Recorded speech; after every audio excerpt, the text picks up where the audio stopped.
Welcome back to Red Wolf Roundtable, everybody. Hello, I'm Tristan Harlan here with my good friend, the good man that got a haircut the past other day. It's the man, Juicebox Cooper Meadow. Cooper, how you doing, my friend? You know, going for a fresh new cut for the show, but besides the fact I'm doing really good, and you know what? It's always a lovely day here at Roundtable. Well, Cooper, I think we may have to do a poll on our socials to see whose forehead is bigger, mine or yours. But regardless of that, before we get too carried away, let's send it to the third member of our team, our news desk correspondent, Ella Jane Britt. Ella, how you doing? I'm great, Cooper. My name is Ella Jane Britt, and welcome back to the Red Wolf Roundtable News Desk. In this week's news in Arkansas State athletics, the Arkansas State Red Wolves volleyball team fell to South Alabama in 3 straight sets this past weekend and is set to face Troy this Friday in their 4th game homestretch. The Red Wolves are now facing a 12-game lose streak where they tend to start off each set slow towards the 3rd set and they start heating up at the end of that on the offensive side. The Scarlet and Black currently have a 5-13 overall record come out this Friday as they take on Troy, Alabama. Serve is set to hit off at 6 p.m. at First National Bank Arena and will be broadcasted live on ESPN+.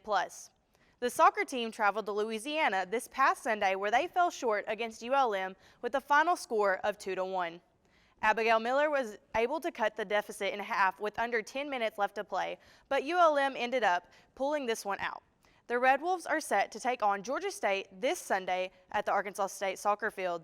Kickoff is set for noon, and this game will be broadcasted live on ESPN+. The Arkansas State football team fell short to the undefeated James Madison team this past weekend, finishing with a final score of 42 to 20. Neither team was able to score in the first quarter, but James Madison answered to the scoreboard in the second quarter, putting up 14 points, while Arkansas State was only able to manage 3 points. The Red Wolves are set to face off the Golden Eagles of Southern Miss this Saturday at 6 p.m. The game will be broadcasted live on ESPN Plus from M.M. Roberts Stadium in Hattiesburg, Mississippi. You can watch this game live on ESPN Plus or listen to the game live on the EAB Red Wolf Sports Network.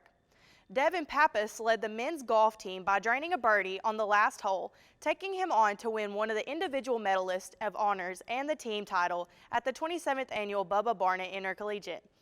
A-State will close out their season October 27th through the 29th at the White Sands Bahama Invitational. That's all I have for you this week from the Red Wolf Roundtable News Desk. Tristan and Cooper, back to you. Well, Cooper, like our news desk correspondent said, we did take a loss this past week against James Madison. And before we get too carried away of what went wrong, let's go back to our keys real quick to see if the Red Bulls were able to follow our keys of victory. Let's go ahead and start off with my picks this time, the offense. Yes. Cooper, the offense did not have what it took to beat the JMU defense. I mean, you're looking at my keys now, and the only thing they did was the 6th one and the 7th one. They didn't make smart decisions. They didn't get Johnny Lane the ball. I mean, they did, but he wasn't able to get anything, and he got hurt. So, nonetheless, Chance Flemings, he's been a ghost the past couple of weeks. I mean, I know he's been hurt, and I know it's not Halloween yet, so I don't know where he's been. Convert the 3rd downs. We struggled with that all year. Win the battle inside. I mean, you seen the game. You were on the field. You seen the game. Complete the long pass. James Blackman, he did great completing the long pass, and he found his number 1 target, in my opinion, Seydou Traore, to get a lot of good passes, a lot of good field position for the team. But, Cooper, let's go ahead and look at the defensive keys. All right, so now we go into the defensive keys, and I think I went 0 for 7 on this. Get off the field, 3 and outs. There's too many times James Madison literally started from their own 20 and just drove right downfield, first down after first down, nothing happened. Forced turnovers, we had a bunch of drop interceptions, could have changed the game. Don't be stupid, I mean, we got beat, so. Take advantage of field position, we never really did that. We had a chance to score, never happened. No big plays, they got a ton of them. And like I said, it was 0 for 7, just not a good week. But like you're saying, before we get too much carried away, we do have to go to break. You're watching Red Wolf Roundtable here on ASU TV.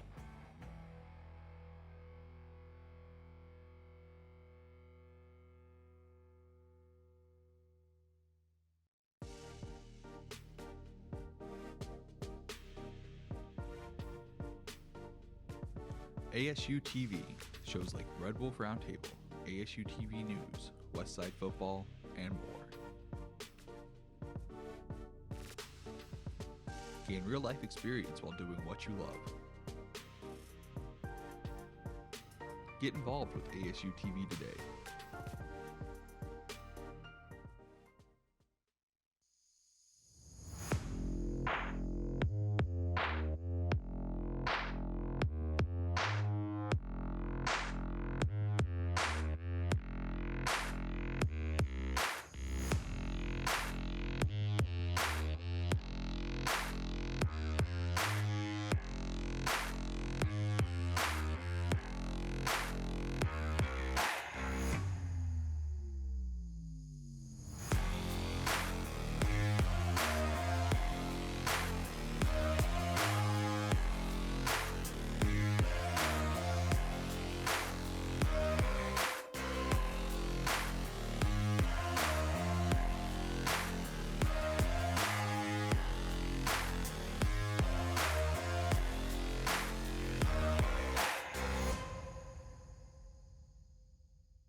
ASU TV, covering all your favorite sports. From Red Wolf Roundtable to Westside football and more, ASU TV has you covered. Tune in now to ASU TV for news and coverage on these sports and more.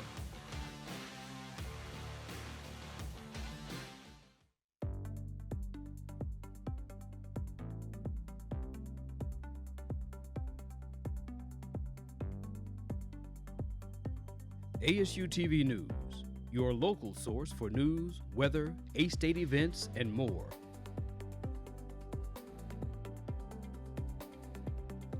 Tune in to ASU TV News now.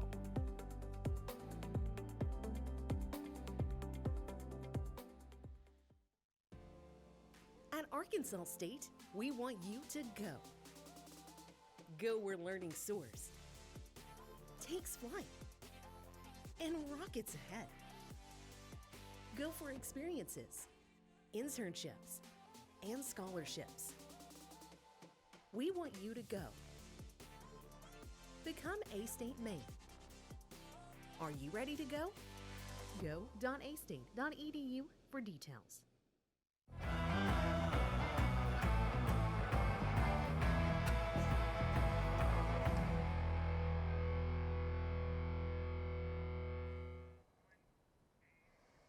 And welcome back to Red Wolf Roundtable here. And now we finally get to really go into the James Madison game and what actually went wrong. And, you know, if you didn't really get to see the game, we have the highlights for you. Of course we do. We always do. As you see, look at that man running out there with a steady cam. I think I know him quite a bit. But, you know, Tristan, my one thing I said was we got to get the field position, take advantage turnovers, drop pick right there. Yeah, Cooper, well, much like the weather here in Jonesboro, a.k.a. J Vegas today, it was rainy. And what did James Madison do to us at home? They rained on our parade. We talked about the turnovers. It didn't happen there on that first play that you see.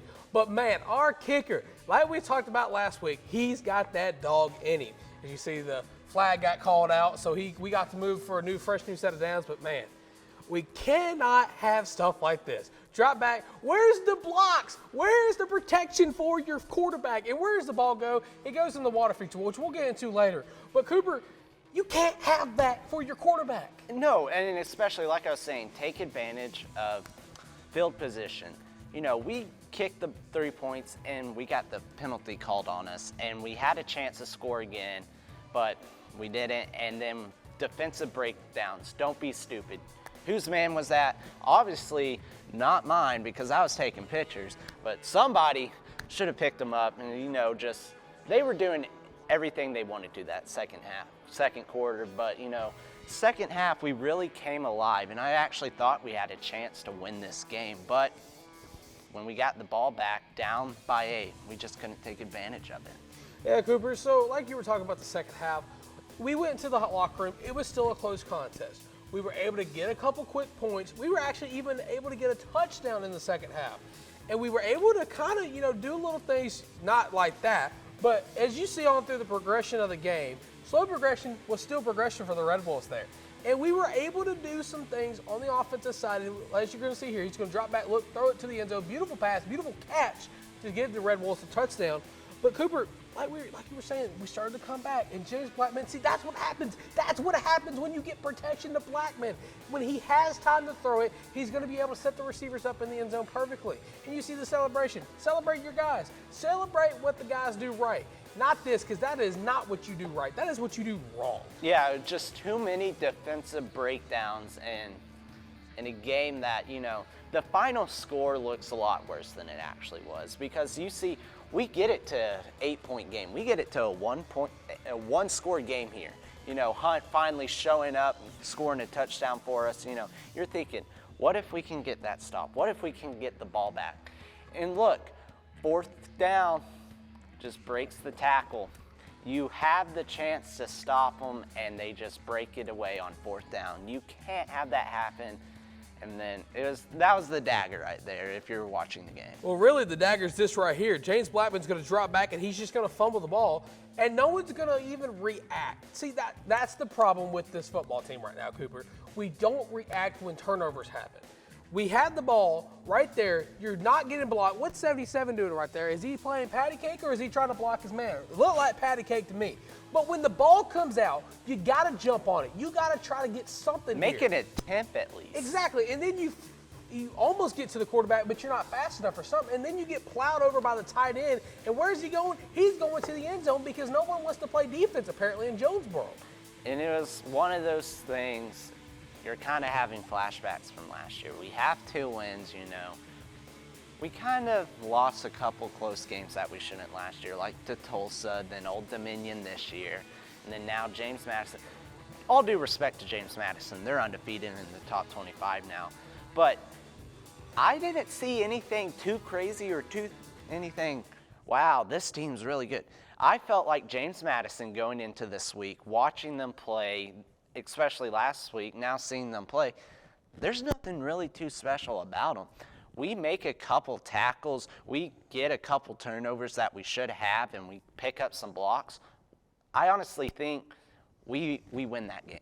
Yeah, Cooper, so you got to look at the stats real quick for this game.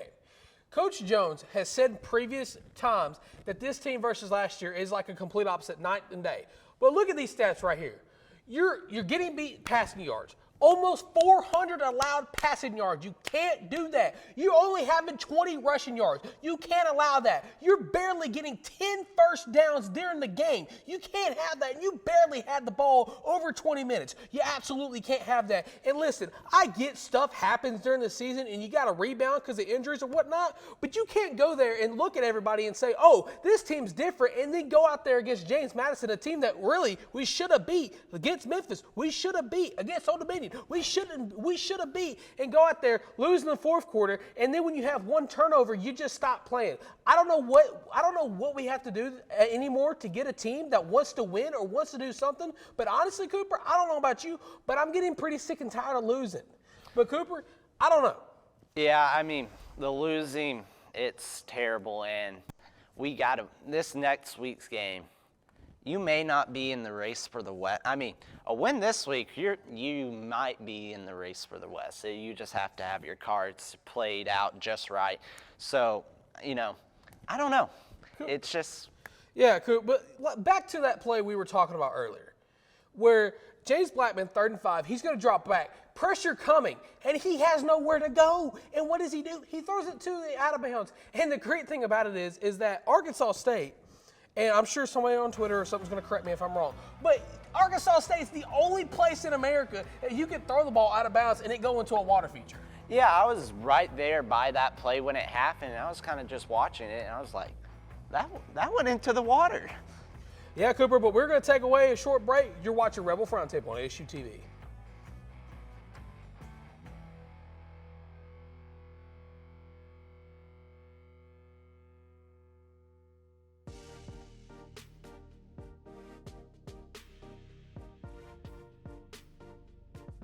ASU TV, shows like Red Wolf Roundtable, ASU TV News, Westside Football, and more. Gain real-life experience while doing what you love. Get involved with ASU TV today.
ASU TV, covering all your favorite sports.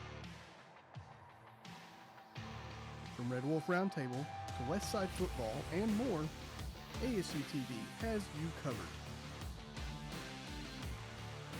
Tune in now to ASU TV for news and coverage on these sports and more.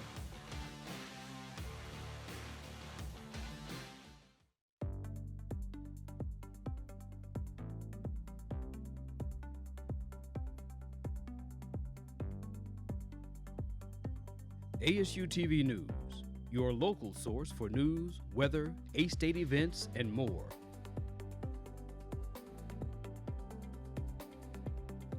Tune in to ASU TV News now.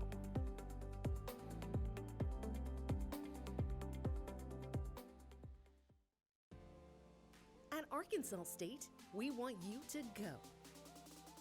Go where learning soars, takes flight, and rockets ahead. Go for experiences, internships, and scholarships. We want you to go. Become A-State Maine. Are you ready to go? Go.astate.edu for details.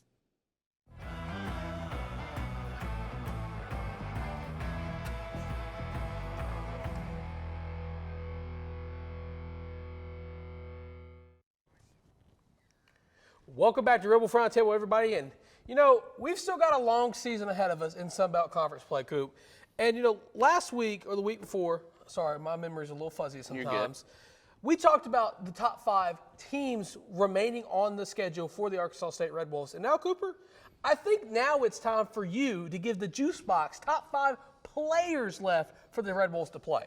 All right, thank you, Tristan. And coming in at the number 5 spot, you know, we all know and love and maybe dislike him a lot. You have Lane Hatcher. He has, 13 touchdowns, 7 interceptions, 1,488 yards passing, averaging 248.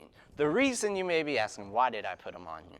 Well, I put him on here for the sole sake to, just to let you know, Mr. Hatcher, when the Red Wolves come down to Texas State with you and your old buddy Perry and old Dampus, we're going to give y'all an L and show y'all that snakes get exterminated and out of the woods, and we're just going to throw y'all away.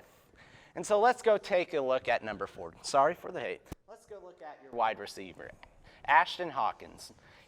He's having a good season so far, 437 yards, 43 receptions, 6 touchdowns, averaging 72.8 yards a game. The reason I really have him on here is because our pass defense has been pretty bad. And I'm just going to simply put it out there, it's been pretty bad these past couple weeks. And when just thinking about it, he's going to be a threat. We've seen what Lane Hatcher can do. And I know, all jokes aside from Lane Hatcher, he can throw the ball, and if you give him a good wide receiver, he's going to utilize that. So that's why I put Hawkins out there, because I feel like he can give us a little trouble, but I don't think he'll give us too much. So that's why I put him at 4. Now the number 3. We're going to the running the ball now. LaDamian Webb. He has 90 attempts for 463 yards, 6 touchdowns, and averaging about 100 yards a game.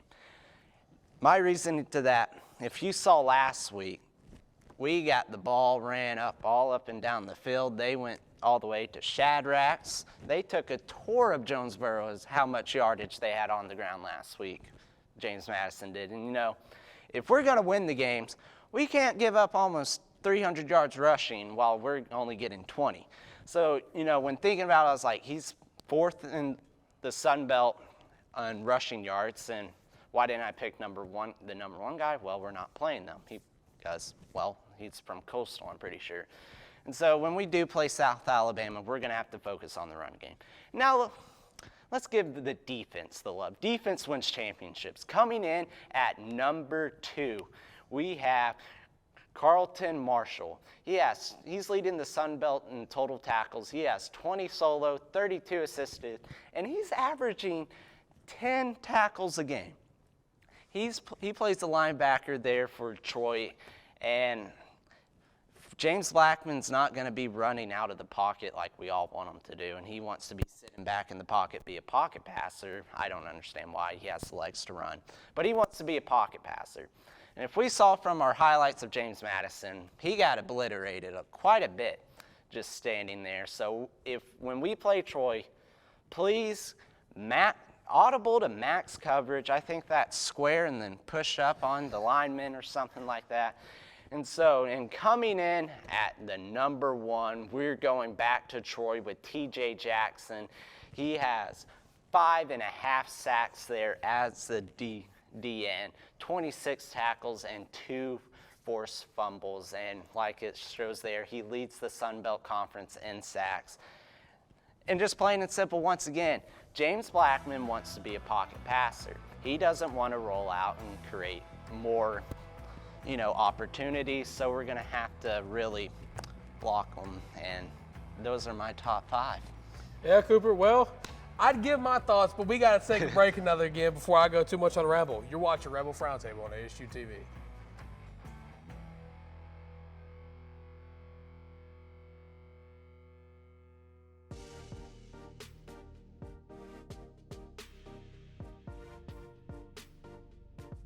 ASU TV, shows like Red Wolf Roundtable, ASU TV News, Westside Football, and more.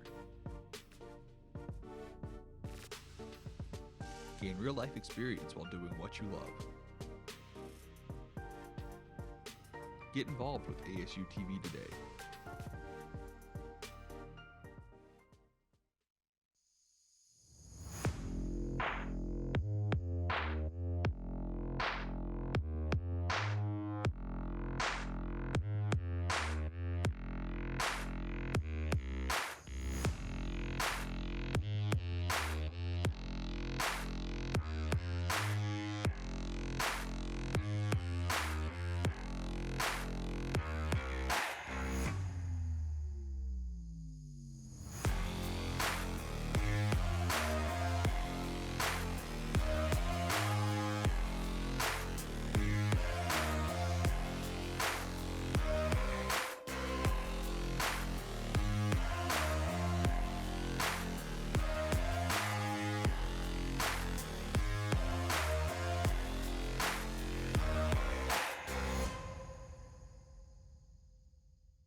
ASU TV, covering all your favorite sports. From Red Wolf Roundtable to Westside Football and more, ASU TV has you covered. Tune in now to ASU TV for news and coverage on these sports and more.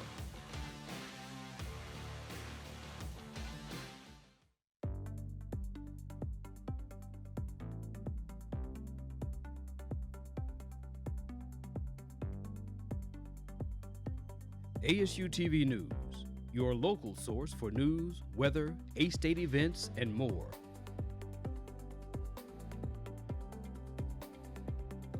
Tune in to ASU TV News now.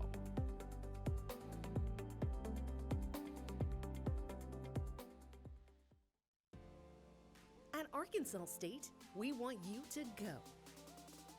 Go where learning soars, takes flight, and rockets ahead. Go for experiences, internships, and scholarships. We want you to go. Become A-State Maine. Are you ready to go? Go.astate.edu for details.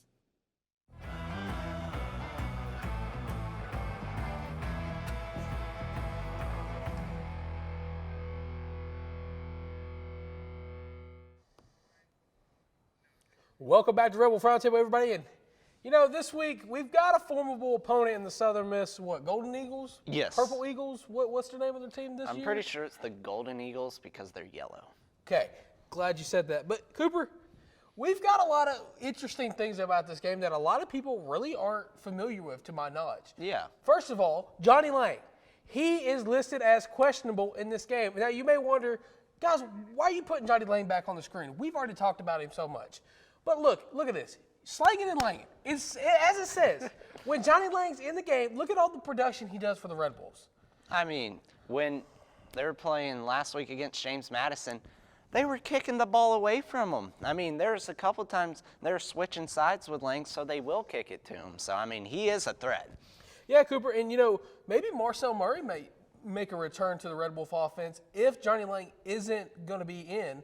But regardless of that, let's look at now another prime target for James Blackman, and that is none other than Seydou. He is London's finest, and Louis, I'm sorry, brother, but Seydou's got you beat by a mile. He's got 3 catches for 73 yards, but man, when he gets in the open field, there's no touching him because he's getting in that end zone. Oh, he needs to be utilized a lot more in this offense, and I think they're really kind of realizing that now. So I expect them. We're about to see the Seydou game against Southern Miss. Yeah, Cooper. So really, you just got to look at what the stats are saying on paper for this game. The Red Bulls, they've got more passing yards, they've got more rushing yards, they've got more points per game, and they're allowing more points per game.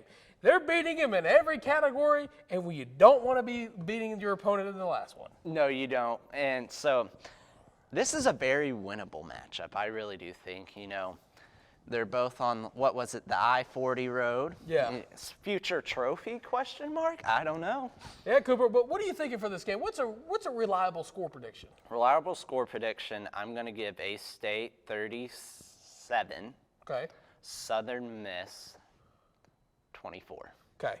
See, I'm actually going to get a prediction this time, and I'm going to go 42-28 Arkansas State. But before we get too carried away, we're going to send it once again to our news desk correspondent, the best in the business, Ella Jane Britt. The Red Wolves are set to face off the Golden Eagles of Southern Miss this Saturday at 6 p.m. The game will be broadcasted live on ESPN Plus from M.M. Roberts Stadium in Hattiesburg, Mississippi. You can watch this game live on ESPN Plus or listen to the game live on the EAB Red Wolf Sports Network. Back to you guys, Cooper and Tristan. All right, guys, so this has a little bit special place in our heart here at Red Wolf Roundtable. For those of you who don't know, it may not be exactly to the day for the year, but it is officially, we're going to say, the 1-year birthday of Red Wolf Roundtable. So those of you that supported us for this whole year, we want to thank you. To all of our engineers that has helped us this way, we want to say thank you. To everybody at Tubetown, we want to say thank you. And most importantly, to the man, the myth, the legend, the OG himself, Mr. Dustin Sullivan, who made this beautiful cake. Thank you so much. And now we're going to go enjoy. You've been watching Red Wolf Roundtable on ASU TV.